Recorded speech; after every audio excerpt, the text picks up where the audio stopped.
At the edge of the cosmos, in a cavern carved into the foundations of the world, three women sit at a loom. One spins, one measures, one holds shears. The first is called Clotho. She spins the thread of every human life from her distaff. The second is called Lachesis. She measures each thread against a rod, deciding its length. The third is called Atropos. She is the one with the shears. When she cuts the thread, that life is over. No god has the power to stop her. Not Zeus, not Apollo, not Athena. These three are the Moirai, the Fates. And every god you have ever heard of, every god the Greeks worshipped, every god whose stories we tell, answers to them. And the Moirai answer to one woman. Her name is Themis. She is the mother of the Fates. She is older than Olympus. She is older than the war between the Titans and the gods. And she is only the first of 12 goddesses the Greeks remembered. And you have never heard their names. These are not the wives of the gods, not the daughters, not the lovers. These are the 12 goddesses your textbook forgot. When most people think of Greek goddesses, they think of three. Hera, queen of the gods. Athena, the wise warrior. Aphrodite, the goddess of love. Maybe Artemis, the hunter. Maybe Demeter, the mother of harvest. 5 Olympian goddesses, all of whom have their own films. But the Greeks worshipped many more. There were goddesses older than the Olympians, the Titanesses, who ruled before Zeus, and some of whom survived his victory. There were goddesses of the underworld, of the crossroads, of the rainbow, of the dawn. There were goddesses who personified ideas, fortune, retribution, strife, and were worshipped as fervently as any Olympian. In this video, we are going to meet 12 of them. None of them have a seat at the table of the 12. All of them have temples, devotees, cults, stories that survived 3,000 years. We begin with the oldest, the one who saved the king of the gods from his own father's stomach. Before Zeus, there were the Titans, 12 of them, the children of Gaia, the earth, and Uranus, the sky. 6 male, 6 female. The female Titans were called Titanesses, and one of them, named Rhea, would change the cosmos. Rhea married her brother Cronus. The Titans married their siblings. This was normal among gods. Mortals could not. From this marriage came 6 children, the first generation of what would later be called the Olympians: Hestia, Demeter, Hera, Hades, Poseidon, and Zeus. But Cronus had received a prophecy. One of his own children would overthrow him, just as Cronus had overthrown his own father, Uranus. So Cronus, when each child was born, took them from Rhea and swallowed them whole. Hestia first, then Demeter, then Hera, then Hades, then Poseidon. 5 children inside her husband's stomach. Rhea grieving and powerless. When her 6th child was due, Rhea did something no goddess had ever done before. She lied to her husband. She gave birth in secret, on the island of Crete, in a cave on Mount Ida. She left the infant Zeus there, to be raised by nymphs and the goat nymph Amalthea, whose milk fed him. Then she went back to Cronus, with a stone wrapped in swaddling clothes, and she handed it to him, and she said, "Here is your son." Cronus swallowed the stone. 20 years later, when Zeus came back to overthrow his father, the first thing he did was force Cronus to vomit up his swallowed siblings. They came out in reverse order: Poseidon first, Hestia last, and then the stone, which Cronus had carried in his belly all those years. Zeus placed that stone at Delphi as a monument to his mother's deception. Rhea was the first goddess to outsmart a god. Themis was also a Titaness, a daughter of Gaia and Uranus, sister of Rhea, sister-in-law of Cronus. But unlike Rhea, who chose the side of her children, Themis chose the side of order itself. She was the goddess of divine law. The word for law, in archaic Greek, Themists, comes from her name. She was the embodiment of cosmic propriety, of how things ought to be done, of the line between right and wrong that even Zeus could not cross. Themis was, briefly, Zeus's second wife. Before Hera, she bore him the Horae, the goddesses of the seasons, and the Moirai, the three fates. Yes, the three women in the cavern, at the edge of the cosmos, are Themis's own daughters. The thread that binds every life passes through her bloodline. Before Apollo took it over, Themis was the oracle of Delphi. Greeks who came to Delphi for prophecy were originally consulting her, not him. Apollo seized the oracle later, after killing the serpent Python, who guarded it, but the Greeks remembered. Pausanias, in the 2nd century after Christ, still records that Themis was the first to speak from the Delphic tripod. You have seen Themis. You have seen her many times. Outside every Western courthouse, there is a statue of a blindfolded woman holding scales and a sword. That is Themis. Roman law renamed her Justitia. American courts call her Lady Justice. She is the only Greek goddess whose physical image survived intact into the modern world. Selene was a Titaness of the 2nd generation, daughter of the Titans Hyperion and Theia. Her brother was Helios, the sun. Her sister was Eos, the dawn. Together, the three siblings ran the sky. Helios drove the sun chariot by day. Eos opened the gates of dawn. And at night, Selene drove a silver chariot pulled by 2 white horses across the dome of the world. In later mythology, Artemis would absorb most of Selene's lunar functions. But in the older stories, the moon was Selene's alone. The Greeks looked up at a full moon, and they saw her chariot. They looked at a crescent moon, and they saw her veil. Her great love story is the strangest in Greek myth. She fell in love with a shepherd named Endymion, who slept on Mount Latmos. He was mortal and beautiful. She did not want him dead. She did not want him to grow old. So she went to Zeus and made a bargain. Endymion was granted eternal youth and eternal sleep. He never aged. He never woke. He simply slept in a cave on Mount Latmos for the rest of time. And every night, when Selene's chariot crossed the sky, she descended into the cave and visited him. She bore him 50 daughters. The Greeks were not embarrassed by this story. They told it with reverence. Sappho wrote a fragment about it. Selene's love was as eternal as the moon itself, a love that asked nothing of its beloved except that he remain. Selene's sister was Eos, the goddess of dawn. Homer calls her, again and again, rosy-fingered dawn, the Greek epithet rhododactylos. She drove a 2-horse chariot ahead of her brother Helios, opening the eastern gates of the world each morning. She had been cursed by Aphrodite. The reason is grim. Eos had once slept with Ares, Aphrodite's lover, and Aphrodite punished her by making her fall in love, again and again, with mortal men. Eos was condemned to passion she could never escape. Her great love was a Trojan prince named Tithonus. She abducted him in her chariot and took him to the eastern edge of the world, where dawn began.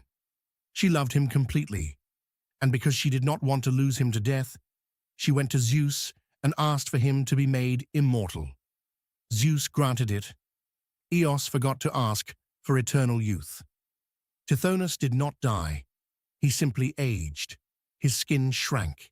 His teeth fell out. His hair turned to white wisps. His muscles withered. His voice grew thinner and thinner until it was only a chirp. Eos kept him in a locked chamber, ashamed, unable to look at him. In some versions of the myth, the gods finally took pity on him and turned him into a cicada. The Greeks believed that the chirping you hear from the trees at the height of summer was Tithonus, still alive, still asking to die. Eos was the goddess of dawn. She brought light to the world every morning, and the man she loved most was the man she trapped in eternal old age because she forgot a single word in a prayer. Leto was a Titaness, daughter of Chaos and Phoebe.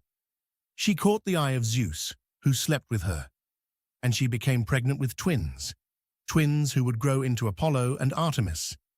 Hera found out. Hera always found out. Hera was the queen of marriage, and she could not punish Zeus directly, so she punished his lovers. She sent the serpent Python to hunt Leto across the world. She decreed that no land touching the sun could shelter Leto in childbirth.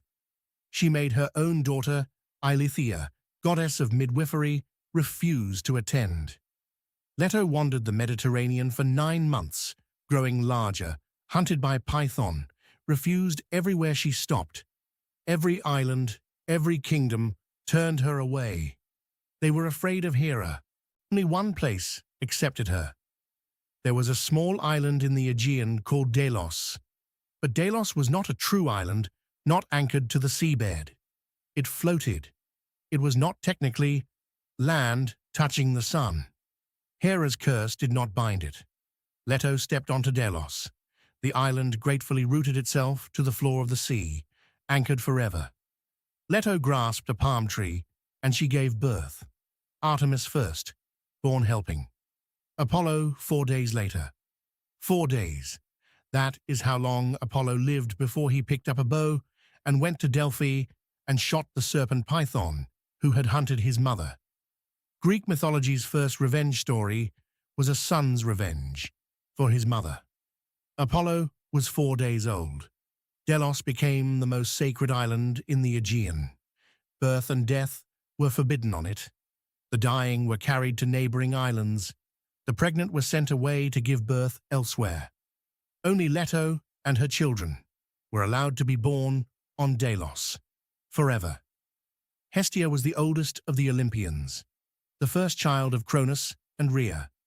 The first one Cronus swallowed, the last one he spat back up, meaning when she emerged into the world fully grown, she was technically both the oldest sibling and the youngest. The Greeks loved the paradox. She was the goddess of the hearth. Every Greek meal began with a small portion of food placed in the hearth fire, and that portion was hers. Every Greek city had a public hearth, kept burning by appointed priestesses, and that hearth was her temple. When a colony was sent out from a mother city, the colonists carried a flame from the public hearth so her presence could be brought to the new land. She refused marriage. Apollo proposed, so did Poseidon. Hestia went to Zeus and asked for eternal virginity, and Zeus granted it. When Dionysus rose to prominence among the gods, the 12 seats of Olympus needed to be reshuffled to make room for him. The other Olympians argued. Hestia, who had never argued in her life, simply stood up from her throne and said, "Take it. The hearths of Greece are my temple. I do not need a chair. You will hear no scandals about Hestia, no conflicts, no revenge. She is the quietest goddess in the pantheon, and for that reason, the easiest to forget." The Greeks never forgot her. Every fire in every house was her presence. Before her abduction, she was Kor. The word means simply the maiden. She had no other name. She was Demeter's daughter, and that was her identity. She was gathering flowers in a meadow when the earth split open beneath her feet, and Hades, lord of the dead, rose up in his black chariot and dragged her down. She was a child. She was terrified. She was given to a stranger to be his wife. When her mother Demeter searched for her, the world's first winter began. When the compromise was reached and Persephone was allowed to return half the year, the seasons of the world were born. We have told that story before. But there is another story, the story of who she became. After the abduction, after the compromise, Kor stopped being a maiden. She became Persephone, and the name itself is a transformation. The most common etymology gives it as bringer of destruction. She was no longer a daughter. She was the queen of the dead, sitting on a throne of obsidian beside Hades. By the Hellenistic period, Greeks worshipped Persephone separately from Demeter. She was the dread queen, the one who decided which souls were punished and which were given peace. When Orpheus went down to the underworld to ask for Eurydice back, he did not address Hades, he addressed Persephone. She was the one who could grant the request. The girl who was dragged down became the queen who chose to stay. The thread between life and death passed, and still passes, through her hands. Hekate was a Titaness. By the rules of the Olympian victory over the Titans, she should have been imprisoned in Tartarus, alongside Cronus and Atlas and the rest of the older generation. She was not. Zeus, having taken everything else from the Titans, kept her. Hesiod writes of her in a way that almost feels uncomfortable. She is named with extraordinary honors, given dominion over earth and sea and sky, allowed to grant wishes mortals make in her name. She is the only Titan god who exists in the Olympian world as an equal. No one else. The reason scholars now suspect is that her cult was already too old and too widespread to suppress. She was the goddess of crossroads, of magic, of the moon. Older lunar power than Artemis or Selene, of dogs, of the night, of doorways between worlds. Witches in Greek tragedy called on her. Travelers left her offerings of small cakes at three-way crossroads. She had 3 faces, or 3 bodies, depending on the source. Maiden, mother, crone. Or 3 bodies facing outward at a crossroads. She could see in every direction at once. She was the only deity who could move freely between heaven, earth, and the underworld. Persephone was bound below. Demeter could not enter. Even Hermes, the psychopomp, was a guide for others, not a free traveler. Hecate alone could go where she pleased. The Greeks were afraid of her. They worshipped her anyway. Eris was the messenger of the gods. Where Hermes carried words to mortals, Eris carried words between gods. Her medium was the rainbow itself. When you saw a rainbow over Mount Olympus, you were watching her path between divine palaces. She served Hera most closely. She had wings of gold. She carried a herald's staff. And she carried, on the most solemn occasions, a small pitcher filled with water from the river Styx, the dark river that ran through the underworld. If a god swore an oath on Styx water, and they could not refuse such a request from Eris, and they then broke that oath, they were cast into Tartarus for 9 years, unable to speak with the other gods, unable to eat ambrosia or drink nectar. Eris was, in effect, the divine notary. Every contract between gods passed through her hands. In the Iliad, when Achilles refuses to fight, and his mother Thetis pleads with Zeus, it is Eris who carries the messages back and forth between Olympus and the Greek camp. Without Eris, the Trojan War could not have been fought. The gods, who could not all leave Olympus, needed her to know what was happening below. She was beautiful, and she was tireless, and she was the bond that held the divine world together. When you see a rainbow today, the Greeks would remind you, it is a road. Someone is using it. At the wedding of the sea nymph Thetis and the mortal Peleus, the wedding that produced Achilles, every god and goddess was invited, except one. Eris, the goddess of strife. She came anyway, and she brought a gift, a single golden apple, inscribed with 3 words in archaic Greek, te kaliste, for the fairest. She threw it into the middle of the wedding feast, and she left. Hera claimed it. So did Athena. So did Aphrodite. Zeus refused to choose between them. So the three goddesses were sent to a young shepherd on Mount Ida named Paris, son of King Priam of Troy. Each goddess offered him a gift. Hera offered kingship. Athena offered wisdom and victory in war. Aphrodite offered him the most beautiful mortal woman in the world. He chose Aphrodite. Her promise was Helen, queen of Sparta. Helen had a husband. The husband had brothers. The brothers had ships. And so, because of one apple at one wedding, 10 years of war. Eris is usually called the goddess of bad strife, of conflict, of broken alliances, of murder and disputes. But Hesiod, in Works and Days, divides her into two forms. There is the bad Eris, the one of war, and there is a second Eris, the one of healthy competition, of the rivalry that drives the lazy man to work, the potter to make a better pot than his neighbor, the farmer to plow harder than his cousin. Hesiod called this second Eris the better one.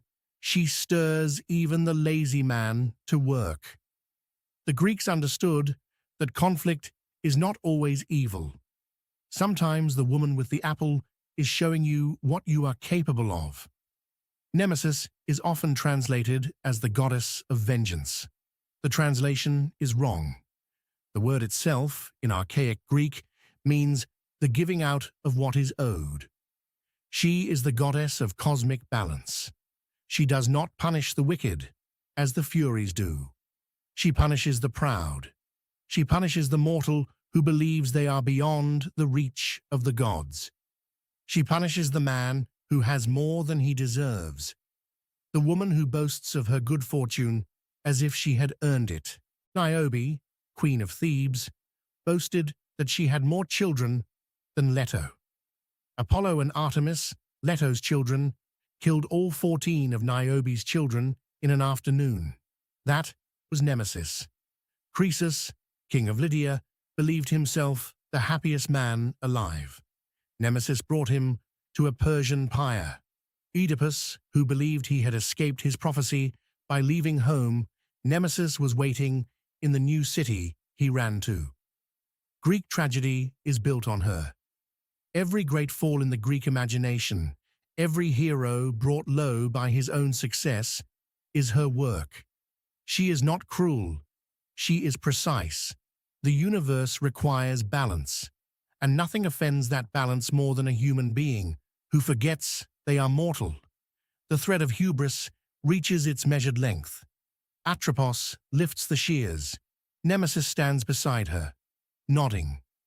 Tyche is the goddess of fortune, of chance, of the things that happen to you that you did not earn, good or bad. She does not appear in Homer. She barely appears in Hesiod. She is the youngest of the major Greek goddesses, and her rise marks the end of an era. Around 300 before the Common Era, the sculptor Eutychides made the most famous statue of her, Tyche of Antioch. She sits on a rock, wearing a mural crown shaped like the city walls of Antioch. The river Orontes flows at her feet as a swimming youth. Every Hellenistic city, in the centuries after Alexander, commissioned its own Tyche. She became the patroness of cities. She became the patroness of individuals.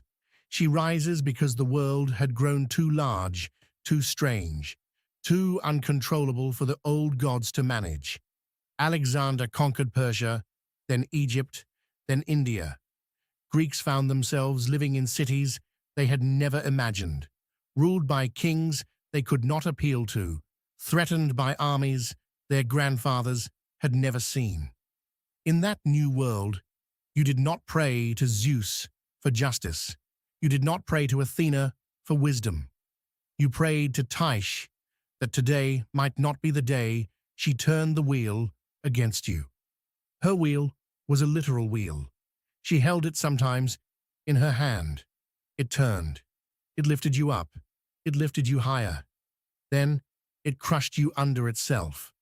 The thread the Moirai spin passes through everyone's hands. Tyche tangles the thread before Atropos cuts it. Even the gods cannot follow what she does to the thread. Outro. We began in the cavern at the edge of the cosmos, where three women sit at a loom. Clotho spins. Lachesis measures. Atropos cuts. But there is something the Greeks knew, and they whispered it, and they almost never said it out loud. The three women in the cavern are not three goddesses. They are the same goddess. Themis in three aspects. Themis as she begins. Themis as she sees. Themis as she ends. What you mistook for sisters was a mother in disguise. And the thread she spins, the thread of every god, every mortal, every emperor, every shepherd, every dawn, every winter, every war, is not finished. The thread of Zeus passes through her hands. The thread of Apollo passes through her hands. The thread of Athena, of Hera, of Aphrodite. They all pass through Themis. Even Olympus is on the thread. Even Olympus has an end. Tyche turns the wheel. Nemesis prepares the cut. Atropos waits. 12 forgotten goddesses. One thread, no end. And before any of them, before Themis, before Rhea, before there was an Olympus to forget, there were others, older, stranger. The Titans, 12 of them. The fathers and brothers of every goddess we have met. The Titans.